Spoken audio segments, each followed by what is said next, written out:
আপনি যদি দেখেন তাহলে এমন একটা নির্বাচন হয়েছে যে নির্বাচনে কোনো রক্তপাত হয়নি।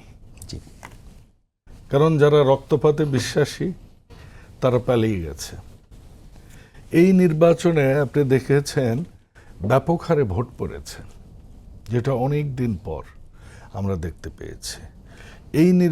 এই যে গণতন্ত্রের যে অভিযাত্রা শুরু হয়েছে, এরপর আপনি দেখবেন যে যেটা বাংলাদেশ জাতীয়তাবাদী দলের একটা অন্যতম আদর্শের ভিত্তি, সেটা হচ্ছে গণমাধ্যমের মুক্ত চিন্তা, মুক্ত তথ্য প্রবাহ এবং গণমাধ্যমের অবাধ স্বাধীনতা।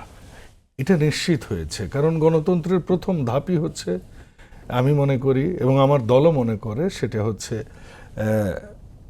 গণমাধ্যমের স্বাধীনতা। আমার মনে হয় সেটি নিশ্চিত হয়েছে। গণতন্ত্রের দ্বিতীয় ধাপ যেটা, সেটা সবার কথা বলবার অধিকার। গণমাধ্যমের পরকে সকল জনগণ তাদের মন খুলে কথা বলতে পারছে। আপনি দেখবেন যে 6 মাস পূর্তি না হতেই আমাদেরকে টেনে হেঁচড়েও নামাতে চেয়েছে বিরোধী দল। আপনি দেখবেন বিরোধী দল অনেক বিক্ষোভ সমাবেশ করেছে বিভাগে। আপনি দেখবেন বিরোধী দল ওয়াকআউটও করেছে সংসদ থেকে। আপনি দেখবেন অতি সম্প্রতি বিরোধী দলের মাননীয়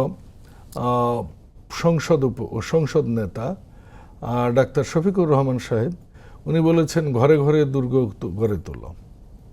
আপনি খেয়াল করবেন সরকারের পক্ষ থেকে আমরা সতর্ক হিসাবে নিয়েছি, আমরা কাজ করছি এবং সেজন্যে আমরা তাদেরকে সাধুবাদ জানাই।